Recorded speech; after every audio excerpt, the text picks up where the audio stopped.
Patriot Radio News Hour on a Tuesday in August. I am Jason. I am the co-host of the Patriot Radio News Hour currently. Joe is on vacation. He should be back tomorrow, but, you know, when it comes to vacations and things, you never know when. Maybe I'll have to have another day to do it by myself, but we'll see.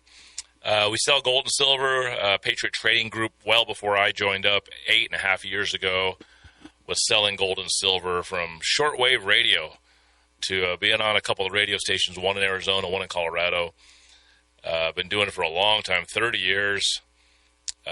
Customers don't have to worry about doing business with us. Anytime a mistake is made, we fix it. Most of the time, we got such good customer service, and you actually have people you can talk to. It's considered old-fashioned, and gold is old-fashioned, so it fits just fine. I like myself some.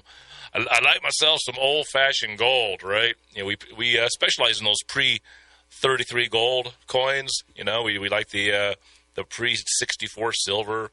We just like putting precious metals in your hands so that you have value saved, and that's the way we do it. You call 800-951-0592. We had a pretty good gold special yesterday. I'm going to do the same gold special, but I have to adjust the price because gold is moving.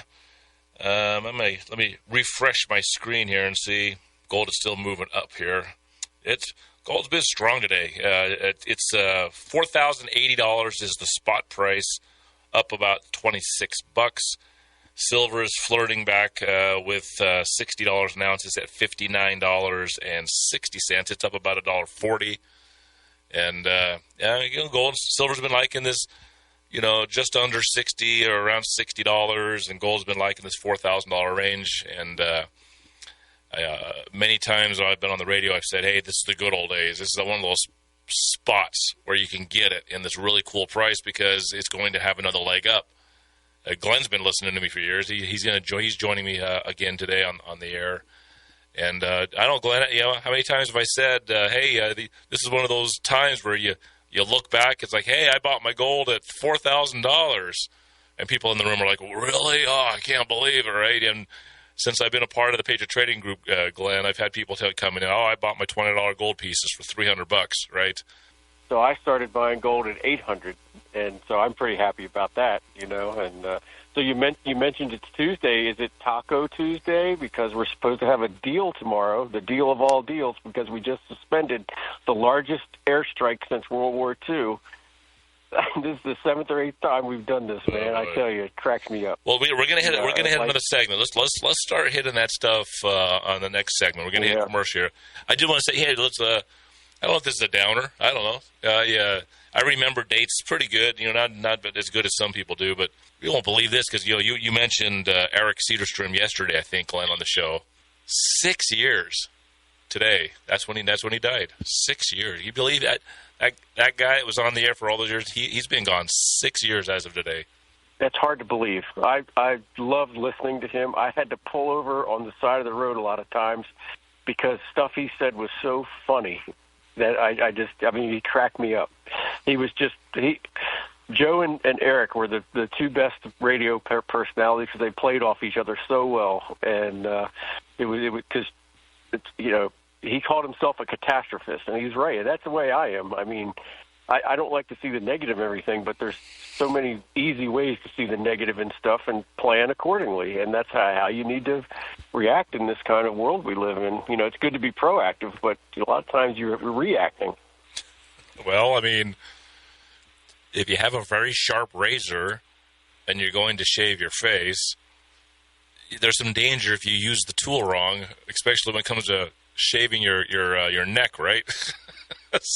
you see the danger, and you take advantage of knowing what the danger is and responding, right, Glenn? Exactly.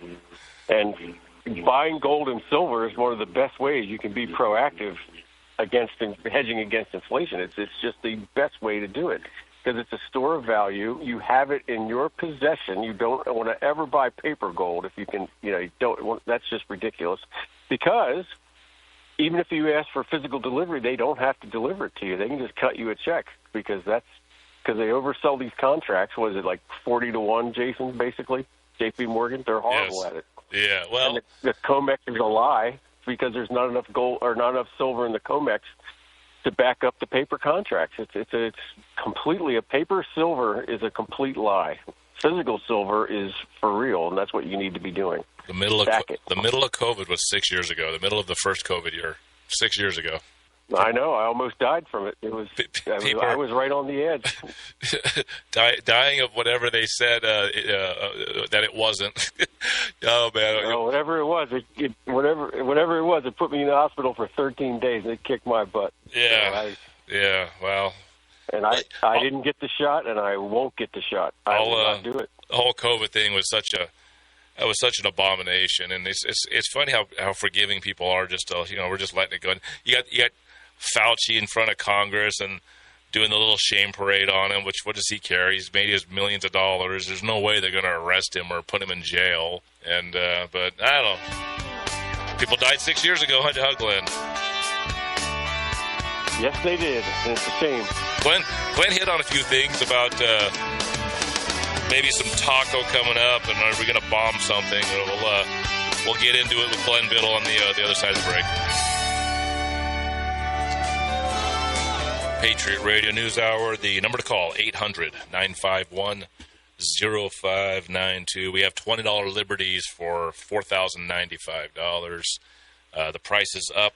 I was looking, and we're going to stick with these $20 Liberties. It's the best coin to get. I'll talk to Joe tomorrow. I'm going to see if we can get a silver special going for Wednesday.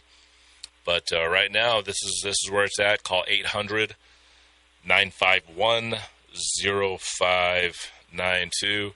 Glenn, you started into where are the prices of things going when the geopolitical games get started? You were talking about a bombing campaign the world has never seen, I guess, right? Well, that's what Trump said. He said we're gonna have the most ruthless bombing campaign since World War II if Iran doesn't sign the deal.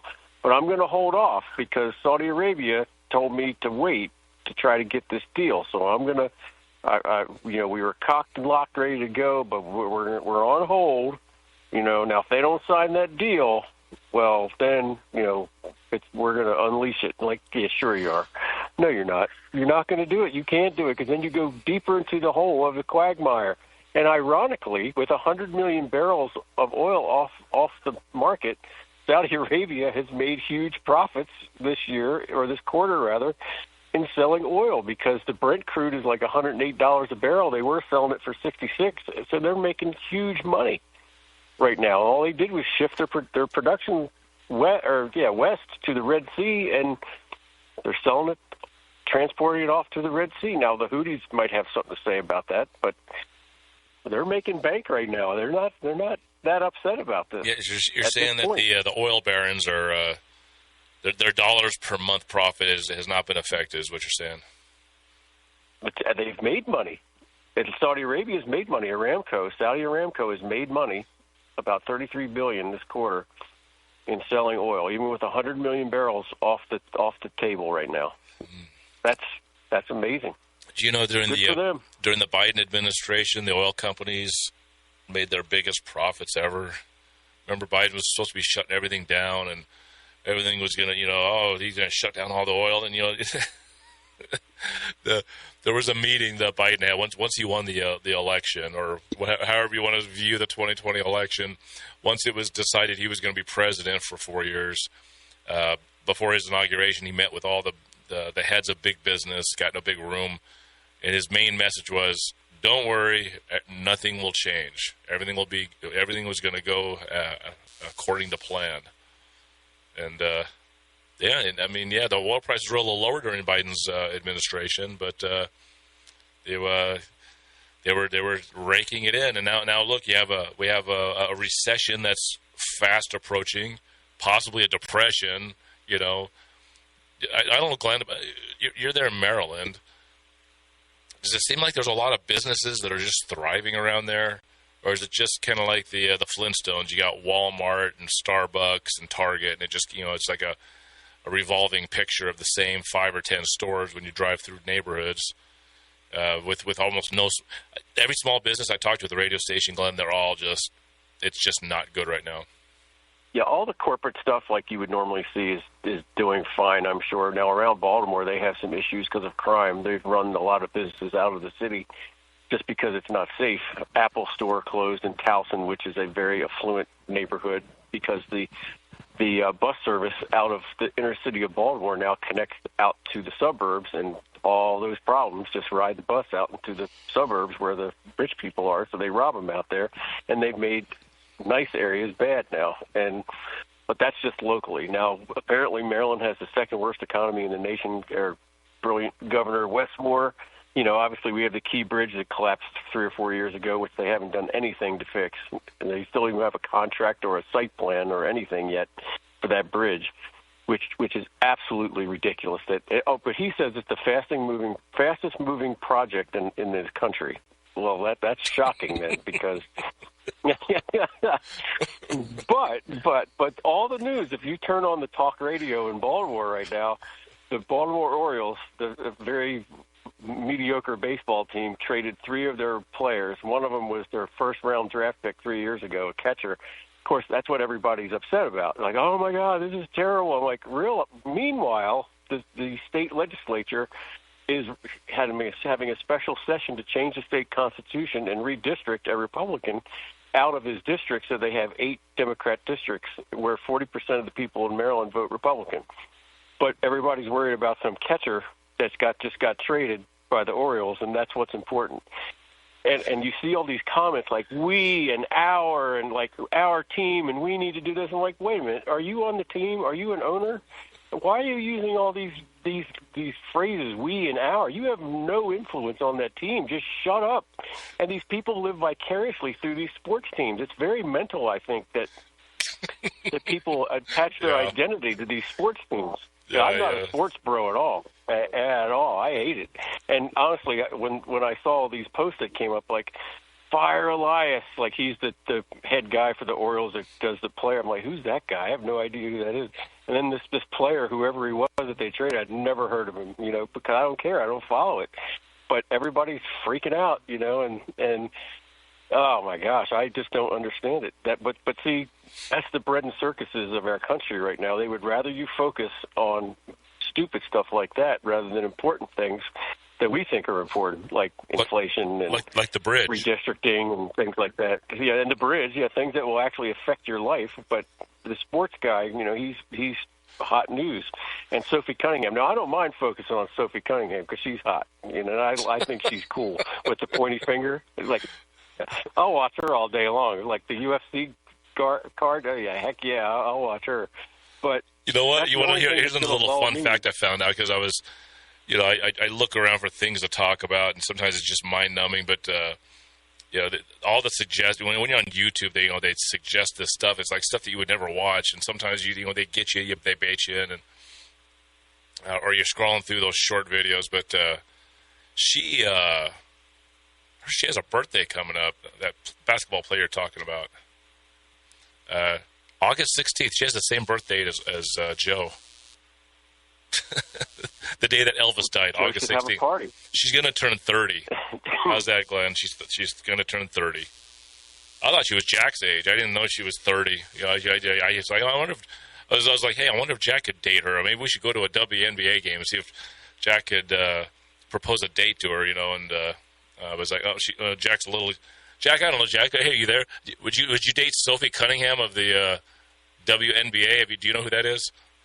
I'd have to see a picture of her, but I don't know. Look at it. You got a computer. Look her up. Yeah. WNBA, the Indiana Fever. The only reason I even know anything about the WNBA is you would date her. Yeah. Yeah, you would totally date her. Trust me, you will. She is taller than Jack, though. I'd say she's more attractive than most of the WNBA players. She's supposed to be the enforcer. And she's not a lesbian. She's supposed to be the enforcer that protects Caitlin, whatever her name is. Caitlin Clark. Yeah. There you go. Yeah. So Jack, she's the one that comes out and beats up the other chicks when they're beating up on Caitlin Clark. Nice. And would you say she's not a lesbian, right? She's one of the ones that are not a lesbian. Is that right, Glenn? No, she's normal, so that's good. I heard half the league is lesbian. That's what I've heard. Up to 50%. Did I get those? Are those ones beating up on Caitlin Clark? I think.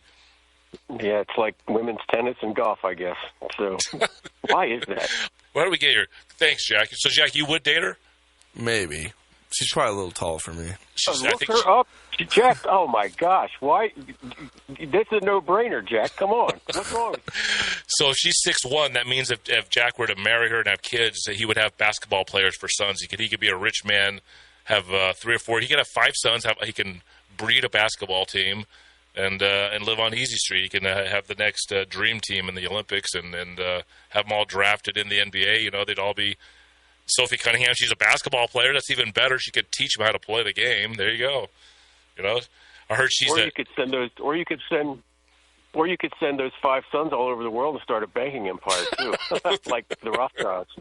Well, I've told Jack that before. It's like, well, Rockefeller had 1 son, and then that son had 5 sons, and Rothschild had 1 son, and then that son had, and it was always the 5 sons that went over and started doing business all over the place and really taking over. And so I have 1 son, so I was like, "Well, Jack, you got to give me five grandsons, and we'll be an elite in something. We'll take over whatever we set our sights on." And Jack has yet to find a Sophie Cunningham yet. Look her up, Jace. Look her up, Jack. Come on. He did. Yeah, I did. Yes or no? He did. I did. Yeah. Jason, remember, you are a lord. Jason, you're a lord. You have been granted that nobility of title. Well, so. it does say that she has. I haven't looked it up. I guess I saw something where it says she's very. She has a very specific thing she's looking for. She's single, but what her standard, what she's looking for. She's actually been criticized for having a standard. So I guess maybe being a lord and being brother Jason, maybe that all works really well. brother Jason ordained at KXXT, right? You could do the wedding. I can officiate the wedding. I'll give Jack some platform shoes so he's a little taller. You know, he just needs a couple inches because I think she's 6'1", so Jack is right there. He's not quite there. So, Jack, we'll get you some platform shoes. Go to the thrift store. Remember those shoes that Gene Simmons used to wear when he was on Kiss? Those big platform shoes that he had. That's what he needs. Look at the old 1970s poster of Kiss. Every person my age had that poster on, and the Farrah Fawcett poster. I've seen that on YouTube too. On the ads, they run the ads on YouTube, and they have these shoes that make like this man's 5'8", and then he looks all puny, and they play this puny music, and then they put him in the shoes, and suddenly he's this big, burly, huge guy, and he's way taller than his wife, and he's studly. So they're actually selling these shoes again, Glenn. So you're right. You're right with you're trendy now. You're a trendy. Doesn't Marco Rubio wear their? I think Marco Rubio has some of them. Well, he will only be happy when America then goes after Cuba, right? Is that his goal? Cuba Libre. Cuba Libre. He's got to be the avenging angel of Cuba that probably doesn't need him or want him, right? Of course, when the Facebook guy testified in front of Congress, they had to put a pillow in his chair to prop him up higher so he could see over the table. Fauci's kind of short. Jack, what else do you have to add to this conversation? This sounds like the most professional gold show that has ever been wrought on. I'll have to take it back. This is not the best one, right, Glenn? There's always leg tacos. I always forget. As soon as I think we're having a bad show, I just have to remember leg tacos, right? Well, I can revert right back to history real quick if you'd like, so it's not a problem. Yeah. So, well, it's funny. It's funny because some people they all this heroification that's out there, of like all these baseball players and football players and everything. Do you realize that people also think that Lincoln was a great president? So we could go from there if you'd like. Let's do Lincoln. We haven't really dug deeper into Lincoln. Lincoln is a financial president, so I think that would be good because we're going to hit this next break here. Glenn is very critical of Abraham Lincoln. I would what you would call I don't think he's a hero. I give him a pass. I'm in the middle. That's where I'm always at, Glenn. Right? I don't really have a strong opinion left or right generally, but on this one, I kind of give him a pass. Glenn's very critical, so we'll cover that because this is how the bankers do it, right? they don't have a central bank. They didn't have it in Lincoln's time, and they were trying to get it. And they create themselves emergencies that make presidents make bad decisions out of an emergency. I mean, look what happened with COVID, right? Yeah, Trump on March 13th, 2020, declared an emergency and assumed executive powers and started printing away, which got us to double the money supply in about 1 year's time. So, all right, you guys, we'll be right back. Glenn, we'll talk Abraham Lincoln. Yes, ma'am, back. Welcome back. The Patriot Radio News Hour, 800-951-0592. We have $20 liberties today for $4,095. Gold is on the uptick. A peace deal. The Strait of Hormuz is going to open. It's got all the financials all excited, and it's got the markets up. I mean, let me take a quick look here before we get into Glenn talking about Abraham Lincoln. S&P is near record territory. It's up another 100 points. The Dow is up 773 points. It's tipping 54,000. I don't know. Is that record territory? I don't know the record. I don't watch the markets for the NASDAQ. It's up another 470 points. Get ready, man. Here comes the inflation, man. Get ready. Here comes the spending. And I talked about this at the beginning of the year, that there's a whole lot of fresh money just it's flying in here quietly, and it's going to go right into these markets. These stock buybacks, I said early in the year, I said, hey, get to the middle of the year, get ready. Here comes these stock buybacks. People are like, well, if things suck and businesses aren't doing well, how is it that the markets are going up? Well, because the markets are affected by the very top 10% of earners across the country. They own huge amounts of stock and assets, and they're putting it there because they see what's getting ready to happen. And what's going to happen is a lot of printing is going to happen and devaluing the cash, the currency. So get yourself a little gold.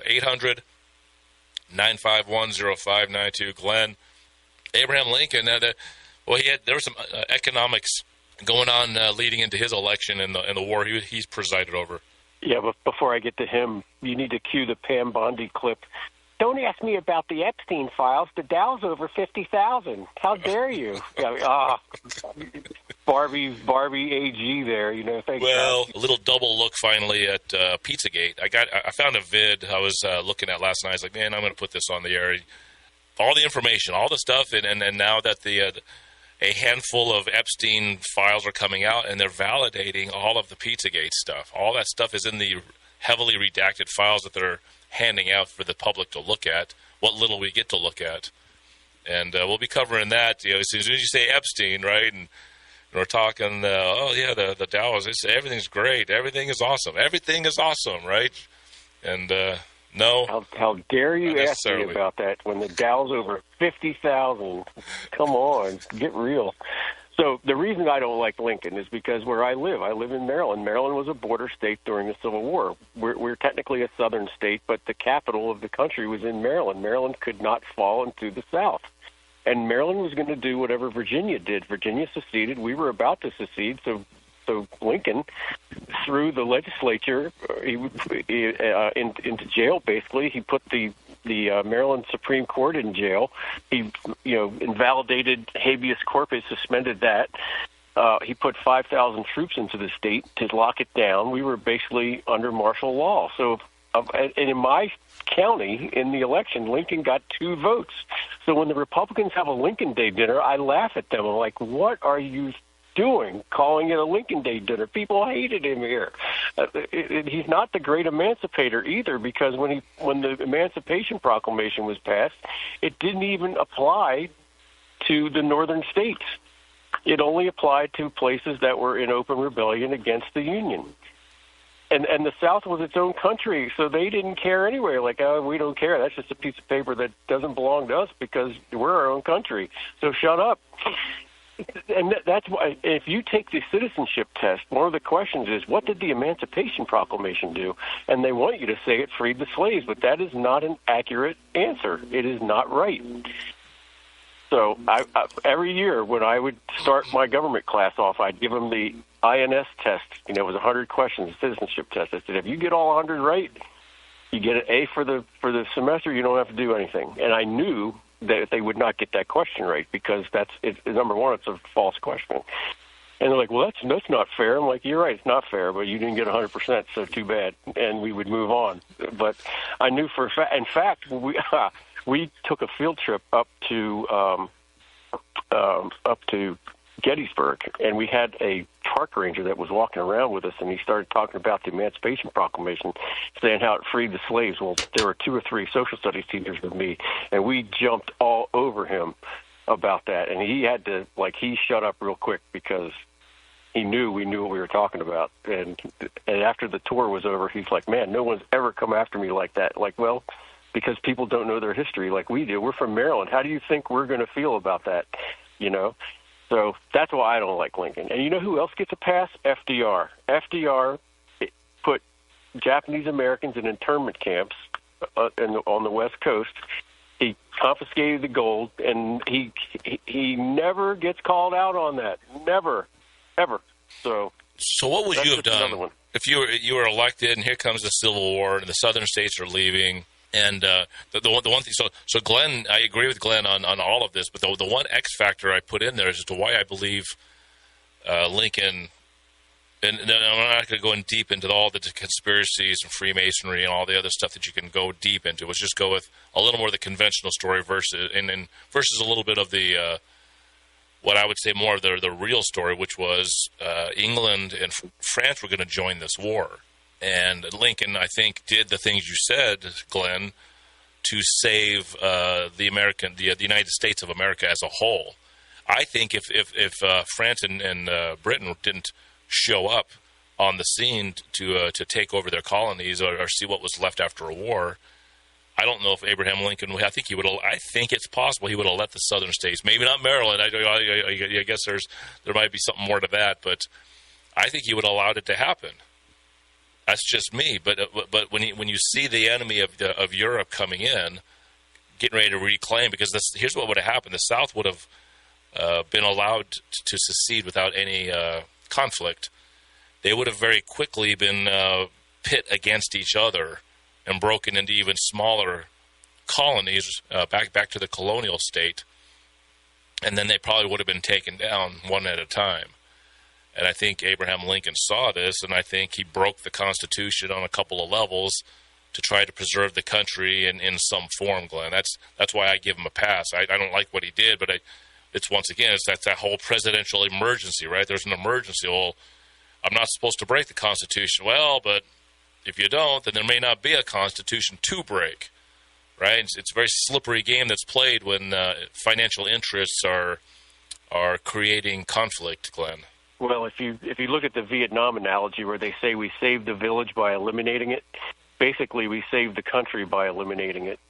And that was just even put on steroids in 1933 with FDR. So the Constitution after the Civil War was nothing like the Constitution before the Civil War. Absolutely, history, right? We're gonna have more of Glenn Biddle here on the other side of the break. Here, you're listening to the Patriot Radio News Hour. 800-951-0592. Get your gold put away. Be right back. Patriot Radio News Hour. Got Joe on vacation. He's supposed to be back tomorrow. We'll see how that rolls out, and got a radio station where all the vacations are going on. Jack and I are doing the best to put out some decent content for you guys to listen to. And as always, we got gold for sale. 800-951-0592. Glenn, yeah, it seems as these little emergencies happen throughout history. The Constitution, slowly but surely, it's supposed to be a document that you can change, because the founders did a good job of saying, well, we don't know what the country's going to be like 100 years from now. This might be too rigid. It might need to be changed. And if the people of this country all, for the majority, really need a change, they allow it to happen. But, I mean, even my favorite president, Andrew Jackson, bringing in the popular vote wasn't such a good thing, right? He wanted to make sure that everybody could vote. And I don't know, there's something to be said about only property owners having the right to vote.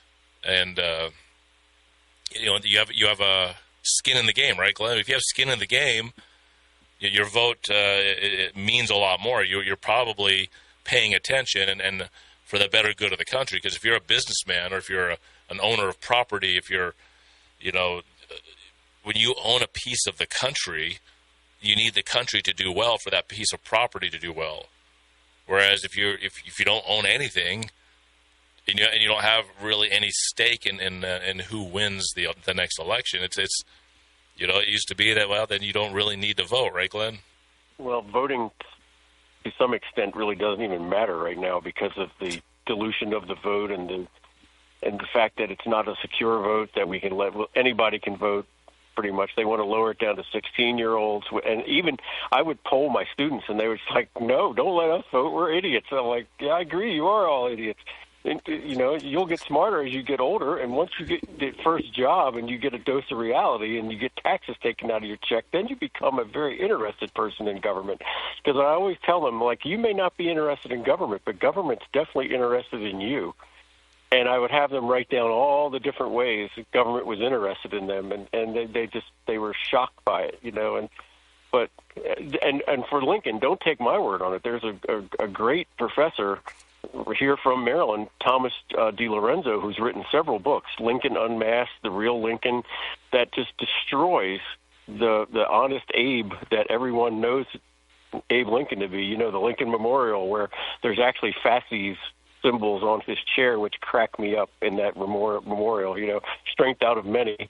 Like, if people actually knew what that symbol was, like, oh, wow, that's a fascist symbol. Like, yeah, But everybody's going to try to say, well, he just tried to bring the country back together. Yeah, through sheer force and intimidation and being mean about it, and smoking, destroying the Constitution. But smoking his marijuana.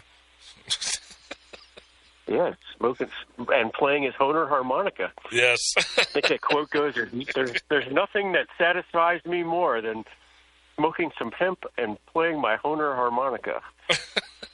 These are quotes right from Lincoln. He sits on his porch and rolls a doobie and plays his harmonica. He's very America. I mean, I don't, for your criticisms of him, he's a very entertaining president to look back on. I know you have a song that you used to play about. Oh, the Founding Fathers. It still plays. It still plays. Yes. It plays on Fake News Friday. It still plays on Fake News Friday. It irritates some people. They don't like to hear that George Washington, Abraham Lincoln, and Thomas Jefferson like to smoke it up. I don't even like marijuana. I've never really smoked or been into that ever at all. But I'm into people freely doing what they want, having free will. People. It's funny when you build up these heroes. Sometimes you think of them in a certain way as being like Captain America, like a fictitious figure.